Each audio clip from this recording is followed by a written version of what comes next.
So I think in terms of the first question, there's kind of the usual sources, taps, spans, things of that nature, right? I think the thing for us that has been most interesting and has driven, I think, the most adoption is our built-in NDR sensor that is on the switches now. And two reasons I think customers have really, latched onto that. One is just from an operational perspective, it's one less thing to deploy. Right, because the switches are already deployed, the access points are connected to the switches, and so it's there, and turning on a software capability to build this NDR sensor is pretty easy and seamless. But the other thing that I think is probably more important is it gets them into places of the network that they don't have visibility in today, right? I mean, you had that stat of 52% being unmanaged.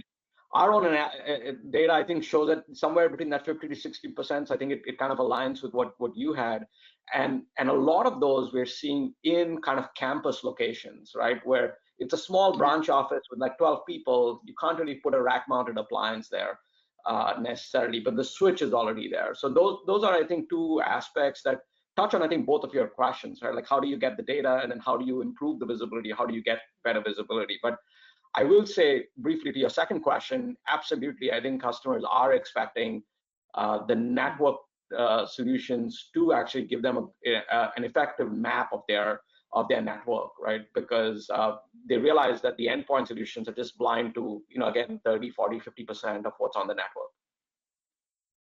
Wonderful. Well, thank you very much. And that really that makes a lot of sense too, integrating that into the switches, especially with where and how the role your switches play and where they're deployed. That's going to address a very important visibility gap. And now, if I could ask the same thing of you, William, in terms of where you're collecting data and this issue of network discovery, attack surface discovery. Yeah, sure. So we deploy a probe, or multiple probes, a physical probe, and it can be via port mirroring or via tap. And actually, that's a process that we're very engaged in.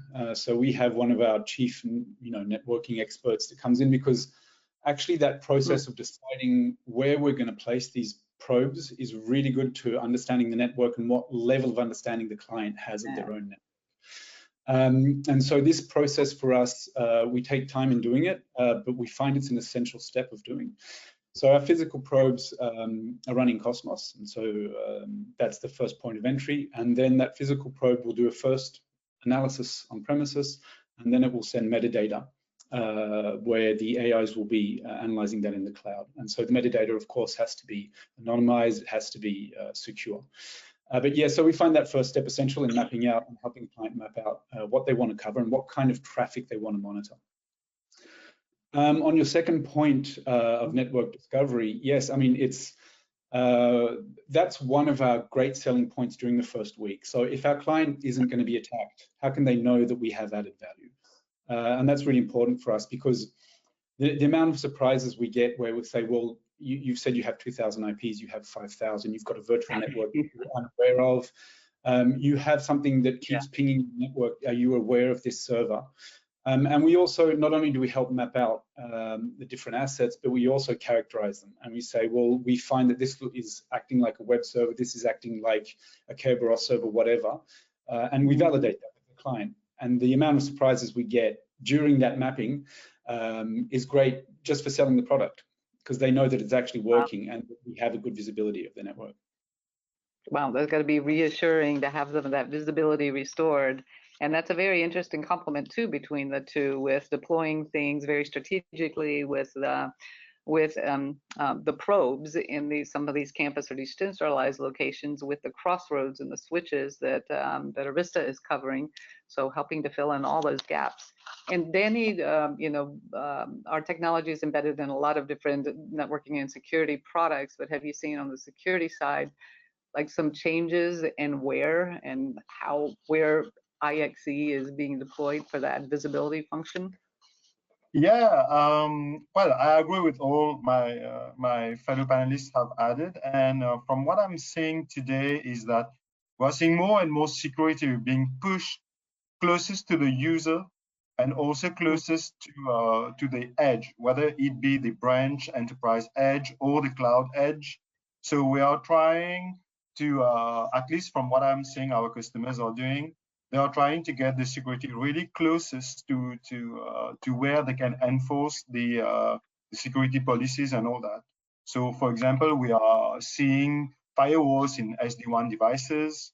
We are seeing more and more SASE type of deployments where it's running on a POP on the cloud edge with a distributed security functions and all that. And also, as I'm seeing in the slide here, so there are more and more actually agents and all that running on the endpoints themselves, like eBPF or others. So I think in terms of locations, today security is collecting at least data for security is a multi-location topic. You have to take this from everywhere and aggregate the data and have a more holistic vision of what's happening.